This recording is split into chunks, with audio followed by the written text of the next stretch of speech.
오늘 말씀을 나누고 성찬식을 진행하도록 하겠습니다. 여러분, 원래 이 성찬식은 목요일 저녁에 예수님이 하셨어요. 본래 유대인들은 금요일 저녁에 이 성찬식, 유월절 식사를 하셨는데요. 예수님은 하루 앞당겨서 목요일 저녁에 유월절 만찬을 하면서 이것을 성찬식으로 바꿔주셨고요. 근데 왜 이렇게 금요일 날 하던 유월절 만찬을 목요일로 하루 앞당기셨을까요? 그것은 금요일 날 예수님이 십자가에 죽으시기 때문에 그렇습니다. 원래 유월절 만찬이 금요일 날 하는 건데요. 그렇다면 이제 그 유월절 만찬에 필요한 것이 뭐냐면 어린 양이에요.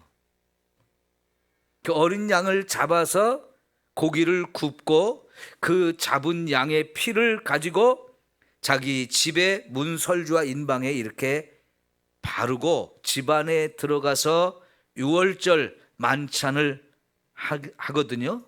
그래서 이 유월절 만찬에 필요한 어린 양이 죽는 날이 금요일이에요. 그리고 금요일 저녁에 이 만찬을 하게 되어지는데, 예수님이 죽는 날이 금요일이다 보니까 예수님은 하루 앞당겨서 목요일 저녁에 이 유월절 만찬을 하면서 이 유월절 만찬을 성만찬으로 바꿔주신 거죠. 그 내용들을 오늘 우리가 이제 살펴보겠는데요. 자, 때가 이름에 예수께서 사도들과 함께 앉으사 이르시되 내가 고난을 받기 전에 너희와 함께 이 유월절 먹기를 원하였노라 그랬습니다. 예수님은 제자들과 함께 이 유월절 만찬을 먹기를 굉장히 원하셨다 그랬어요. 왜냐하면 이 날이 굉장히 중요한 날이기 때문에 그렇습니다. 자, 여러분, 이제 유월절이라고 하는 건 유대인들의 오래된 이게 명절이잖아요. 한 1400년, 이 당시 예수님이 이 유월절 만찬을 하실 때 이때로부터 계산하면 한 1400년 정도 된 오랜 전통이에요. 그래서 오랫동안 지켜온 최고의 명절이기 때문에 예수님의 제자들도 이 유월절 만찬을 어떤 식으로 대했겠어요? 명절 음식을 먹는 날이죠. 우리가 구정 때는 특별히 명절에 먹는 음식이 뭐예요? 떡국. 그 다음에 추석 때는요, 송편. 우리가 이렇게 명절에 아주 오래 전부터 먹어오던 그 특별한 음식이 있잖아요. 거기에 다 의미가 있는데요.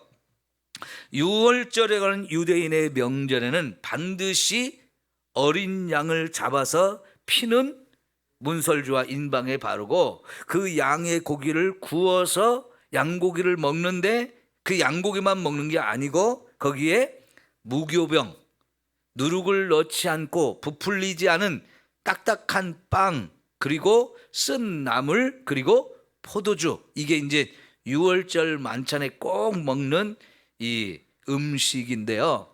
그러니까 제자들 입장에서는 아마 오늘 또 유월절 만찬이니까 명절 음식을 우리가 먹는구나 하면서 그런 마음으로 같이 기대하고 참여했겠지만은 예수님은 고난받기 전에 내가 너희들과 함께 이 만찬을 하기를 정말 원하고 또 원했다, 이렇게 말씀하셔요. 근데 그 때가 고난받기 전이라고 그랬어요.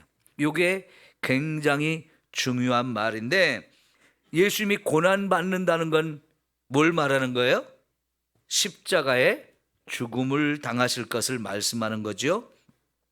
이제 예수님이 십자가에 죽는 날이 바로 이제 내일이에요.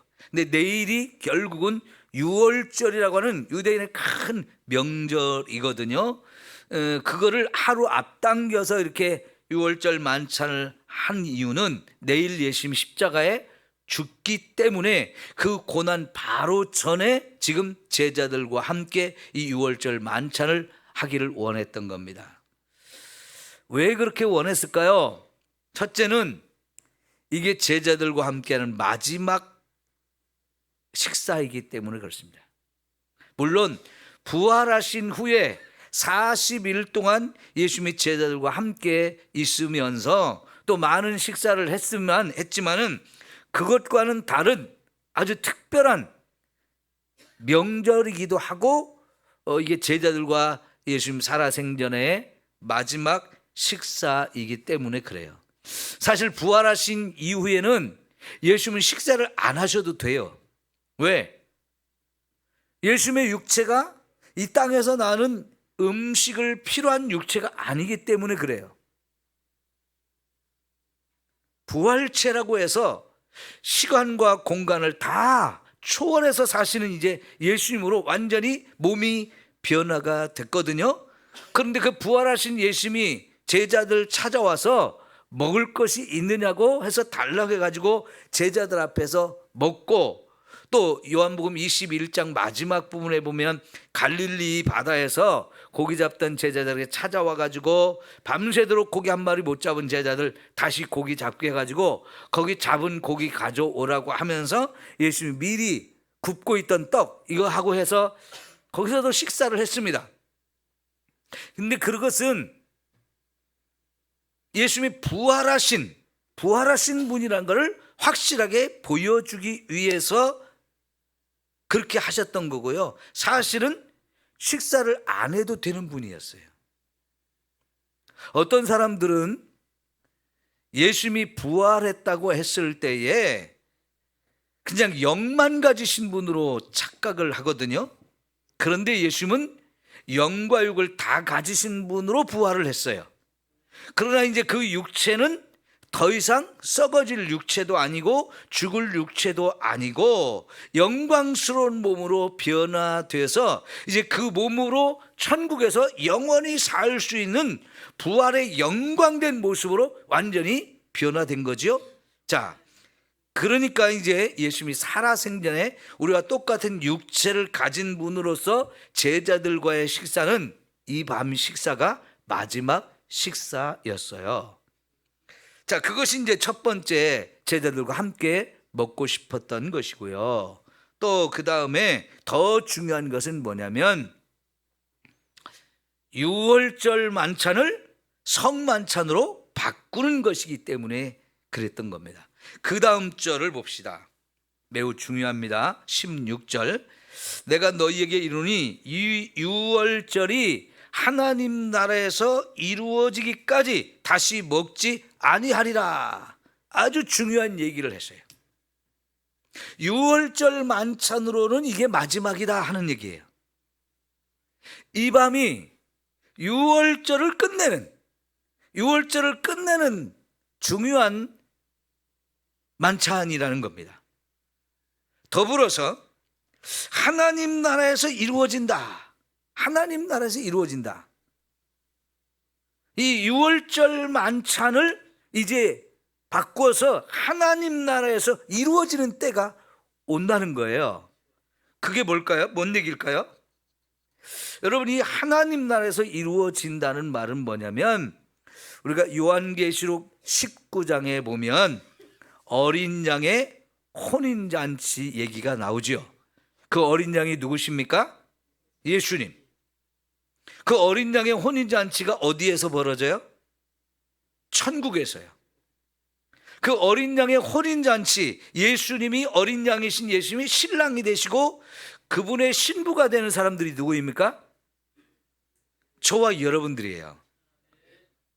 예수를 믿고 구원받은 모든 사람들이 거기 어린 양의 신부가 되어서 예수님은 신랑이 되고 우리는 그분의 신부가 되어서 함께 혼인잔치가 벌어지는데 바로 그것을 말씀하거든요.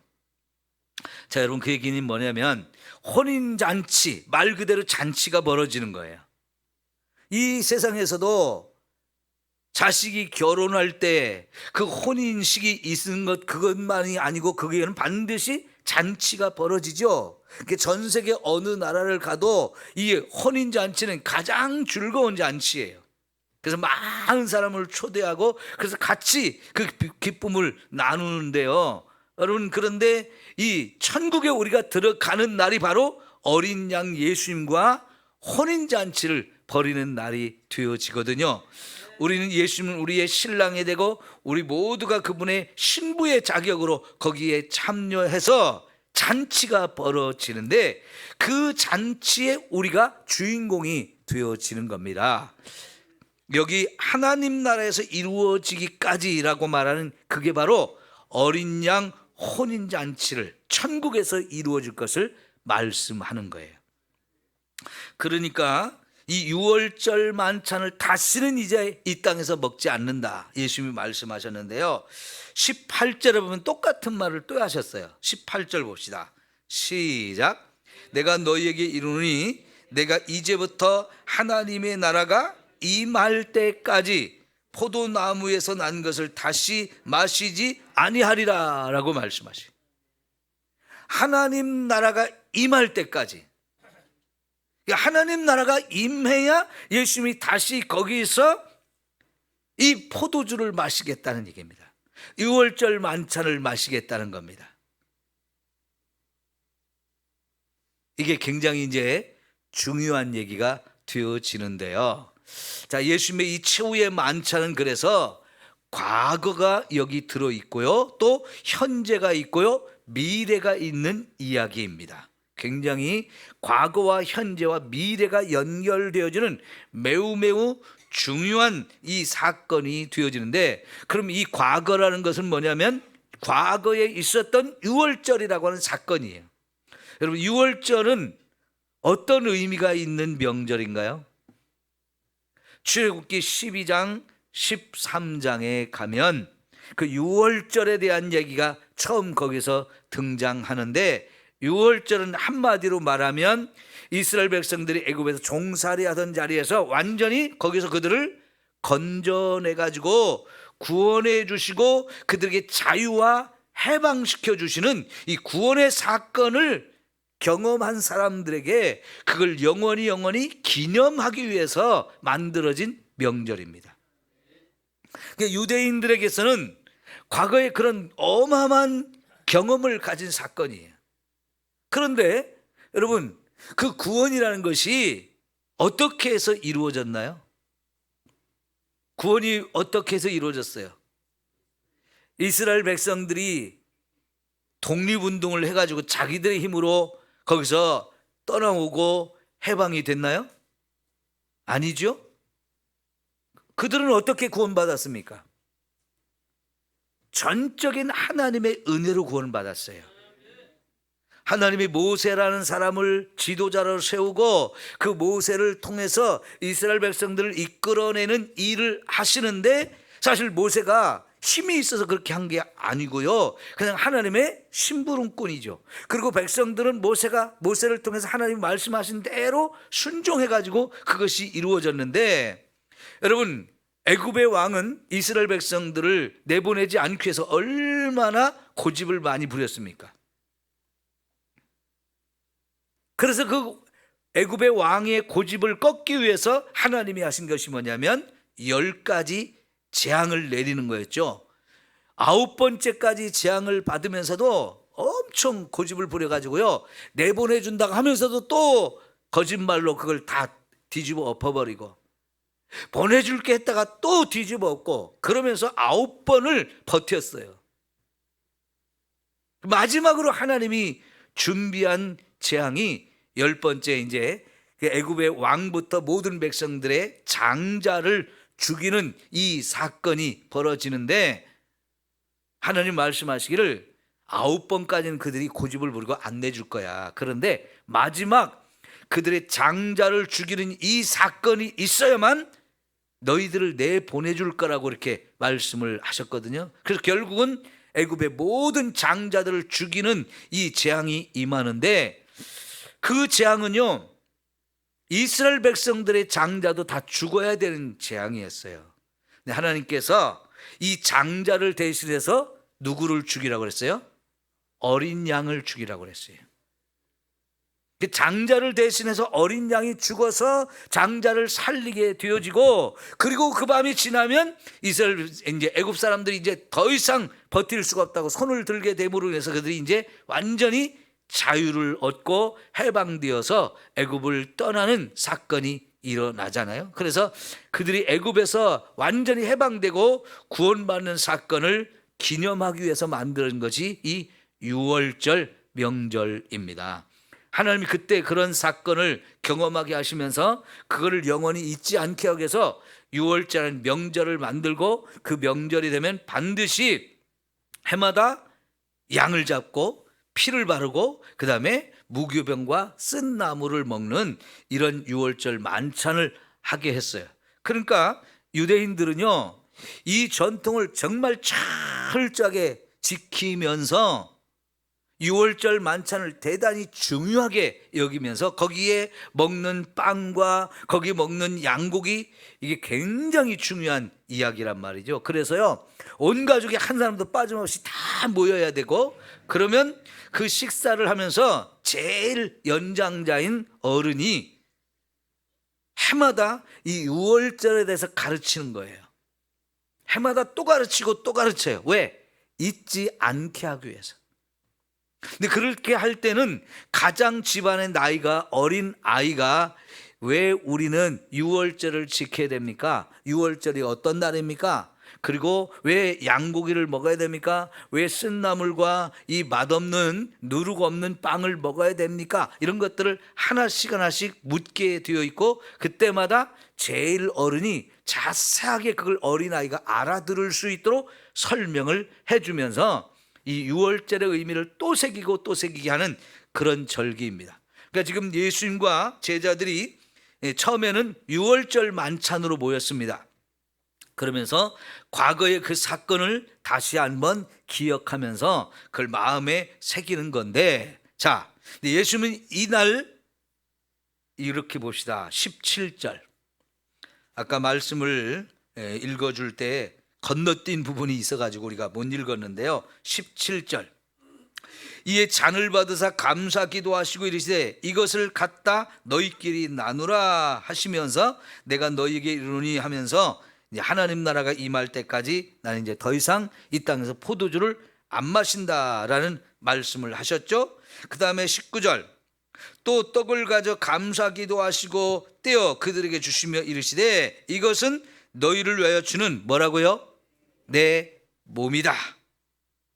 너희가 이것을 행하여 나를 기념하라 하셨고, 저녁 먹은 후에 잔도 그와 같이 하여 이르시되 이 잔은 내 피로 세우는 새 언약이니 곧 너희를 위하여 붓는 것이라 하면서 떡을 나누어 주고 잔을 나누어 주면서, 떡은 뭐라고 그랬어요? 예수님의 몸. 그 다음에 그 포도주는 예수님의 피라고 말씀을 해 주셨어요. 유대인들의 전통적인 유월절 이 식사에서 포도주를 4잔을 마십니다. 근데 이게 이제 몇 번째 잔인지는 우리가 정확하게 알 수 없습니다만은, 어쨌든 이제 예수님이 떡을 떼어주면서 이것은 내 몸이다. 무교병이죠. 누룩을 넣지 않고 이렇게 딱딱하게 만든 그 유월절 빵, 그리고 그 포도주를 나누어 주면서 이것은 내가 너희를 위해 흘리는 내 피다라고 하면서 마시라고 이렇게 했어요. 그래서 제자들이 예수님이 주는 떡을 먹고 또 포도주를 마셨는데, 이게 바로 이제 유월절 만찬을 성만찬으로 바꾸어주는 의식이 되어지는 거예요. 이게 이제 과거의 유월절 사건을 오늘의 사건으로 예수님이 바꾸는 사건이에요. 그러니까 지금 내 몸이다, 내 피다라고 말씀하시는 것은 내일 죽는 예수님의 십자가의 죽음을 이야기하는 겁니다.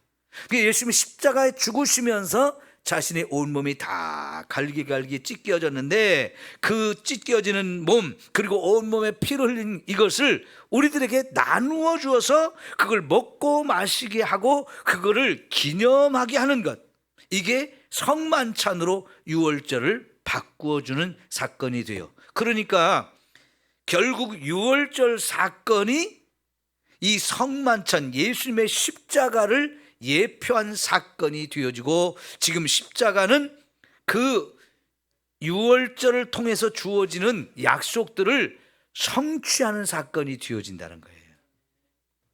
그러니까 여러분, 구약의 모든 사건과 중요한 인물들 그리고 중요한 모든 이런 말씀들은 그 속에 다 예언이 담겨 있는데 그 모든 예언을 성취하시는 분이 예수님이에요. 특별히 예수님께서 이루셔야 할 가장 중요한 예언이 저와 여러분을 죄에서 구원하는 사건이에요. 그러니까 유월절 사건이 이 세상의 모든 나라 모든 백성이 있는 가운데 특별히 아브라함의 후손인 유대인만을 선택하고 그 유대인들의 애굽에 종살이하는 것에서 완전히 그들을 해방시켜 구원시켜주는 이런 유대인만을 위한 특별한 사건이었거든요. 그런데 지금 예수님께서 이 유월절 사건을 성만찬 사건으로 바꾸시면서 그 성만찬에 참여할 수 있는 대상이 완전히 달라져요. 유대인들만 하던 이 만찬이, 유월절 만찬이 전 세계 어느 나라 어느 민족이든지 예수를 믿고 구원받은 사람이라면 누구든지 다 여기에 참여할 수 있는 사람들이 되어지는 거죠. 그렇게 대상이 바뀌어지고, 그래서 과거에 애굽에서 구원받은 사건이 오늘 예수님을 통해서 십자가에 죽으신 그 피를 우리에게 나누어주고 그 살을 찢어 우리에게 주심으로 인해서 저와 여러분이 이 살과 피를 먹고 마시는 그 사건이 저와 여러분을 죄에서 구원해서 영원히 천국에서 살게 하시는 이 은혜가 우리에게 주어지는 줄 믿습니다. 여러분, 그러니까요, 신약에 사는 저와 여러분이 보면 구약의 이 출애굽 사건 그리고 그 출애굽을 기념하는 유월절은 우리의 구원이 어떻게 이루어질지를 과거의 유대인들을 통해서 보여준 하나의 중요한 사건이었어요. 근데 그것이 담고 있는 내용이 결국은 이 땅의 모든 나라 모든 백성들에게 예수의 구원을 이루어 줄 것을 약속하고 있는 내용인데, 이제 예수님이 세상에 오셔서 유월절 어린 양이 되어서 세상 죄를 지고 가는 어린 양이 되어서 십자가에 죽으심으로 인해서 결국은 유월절 사건이 담고 있던 구원의 역사를 이루는 성취하는 사건이 되어지는 겁니다. 그러니까 예수님은 그 자기의 죽음을 바로 앞에 두고 전날 밤 고난받기 전에 이 유월절 만찬을 성만찬으로 의미를 완전히 바꾸어 주면서 저와 여러분으로 하여금 예수가 우리의 구원자인 걸 믿게 하시고 십자가의 은혜로 저와 여러분이 죄와 죽음에서 구원받는다는 걸 이렇게 확실하게 보여주는 사건이 되어진 거예요. 자, 그러니까요, 지금 이렇게 금요일 저녁에 저와 여러분이 함께 모여서 말씀을 먼저 듣고 또 이제 성찬식을 행한다고 할 때 이 말씀은 들려지는 십자가 사건이고요, 성찬은 보여주는 십자가 사건이에요. 십자가에 대해서 제가 지금 설명하고 있잖아요.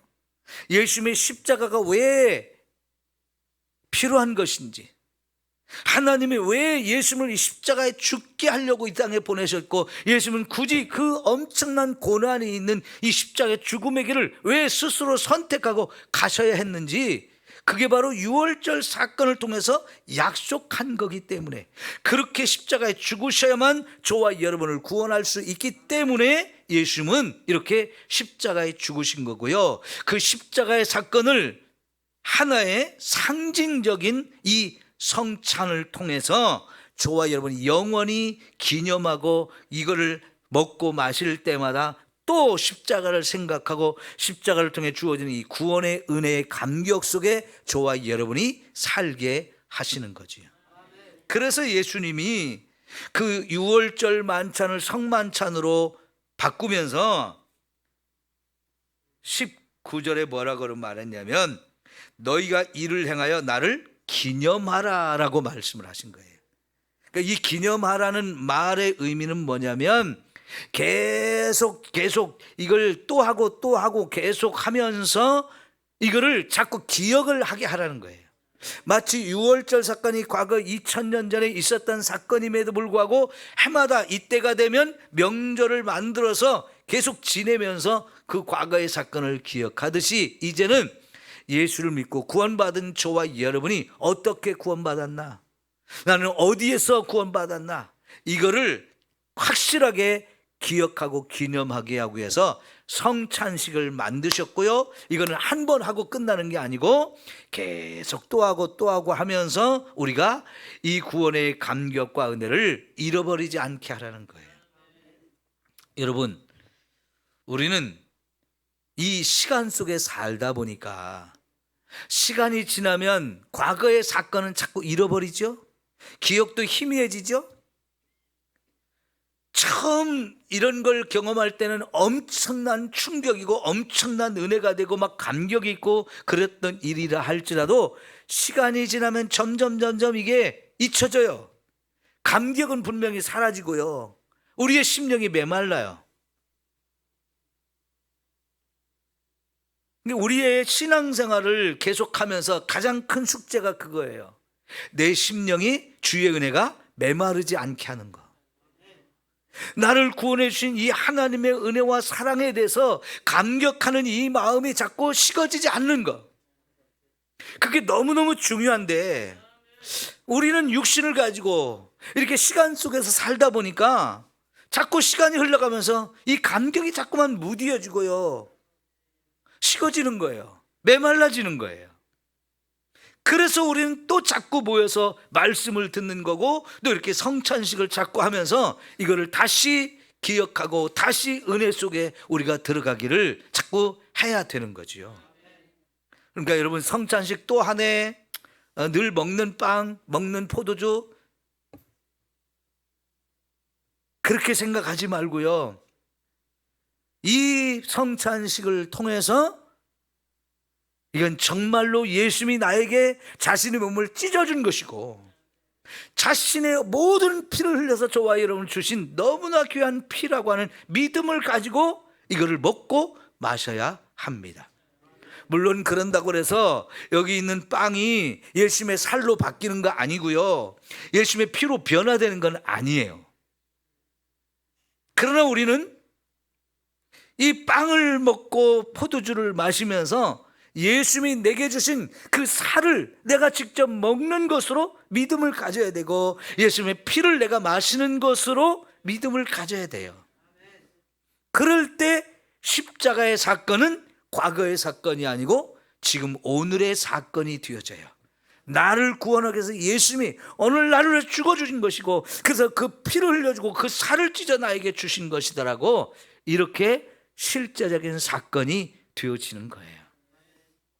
더불어서 예수님은 이렇게 성찬식을 계속 하는데 결국은 우리가 천국에 가서 어린 양 혼인잔치에 참여하는 것이 최종적인 우리의 목표가 되어져야 되는 거죠. 그게 되지 않으면 안 되는 거예요. 그 어린 양 혼인잔치에 참여하지 못하면 결국 어디게 되겠어요? 바깥 어두운데 쫓겨나서 거기서 이를 갈며 슬피 울게 된다고 하는데 거기가 바로 지옥이죠. 그래서 우리는 반드시 이 어린 양 혼인잔치에 참여하는 사람이 되어져야 하는 겁니다. 그러니까 우리가 그렇게 하려면 이 오늘의 이 성찬식을 통해서 예수님이 나를 구원하신 분이구나, 나를 구원하기 위해서 이렇게 십자가에 그 모진 고난과 고통을 받으셨고 그 사건을 통해서 내가 이렇게 엄청난 구원의 은혜를 누렸구나 하라는 것을 계속해서 우리가 감격 속에서 그 은혜가 내 심령을 뜨겁게 불타오르게 하는 그 속에서 우리가 신앙생활을 해야 할 줄 믿습니다. 여러분, 아까도 말씀드렸지만 우리의 심령이 메말라지는 게 문제예요. 구원의 감격과 은혜가 자꾸만 식어지는 게 문제예요. 우리가 예배를 드리면 자꾸 찬양을 부르고 또 말씀을 듣고 기도하는 이유는 그 은혜가 오늘 새롭게 내게 임해서 그 은혜로 말미암아 내 심령이 다시 은혜로 충만해지는 이런 삶을 살기 위한 거거든요. 근데 예배를 들으면서 이런 감격이 없고 은혜가 없다고 하면 여러분 살릴 방법이 없는 거예요. 회복시킬 방법이 없는 거예요. 그래서 여러분 예배를 드릴 때마다 말씀을 듣고 이런 성찬식을 행할 때마다 이번 기회에 또 내가 회복되어져야 된다. 주님의 은혜가 메마르지 않도록 내 심령을 다시 예수님의 보혈로 촉촉하게 적시도록 자꾸만 은혜의 강물이 내 속에 흘러 넘치도록 새롭게 해야 돼요. 그래서 저와 여러분이 살아나고 하나님 주신 은혜가 내 속에 넘쳐서 내가 힘이 넘쳐서 감사와 기쁨이 넘쳐서 이렇게 살아가는 저와 여러분의 신앙생활이 되어야 합니다. 메마른 심령으로 신앙생활하는 것은 너무나 우리를 힘들게 해요. 기쁨도 없습니다. 감격도 없습니다. 감사도 없습니다. 그냥 억지로 마지못해 사는 것이 되어져요. 그러나 여러분, 이 은혜가 우리에게 충만히 부어지면 어때요? 막 기쁨이 넘치죠. 힘이 넘치죠. 모든 것이 다 감사죠. 좋아서 감격 속에서 은혜 속에서 막 더 하고 싶은 거고요. 하나님을 향한 뜨거운 사랑이 내 속에서 막 불같이 일어나게 되어지는 거고요.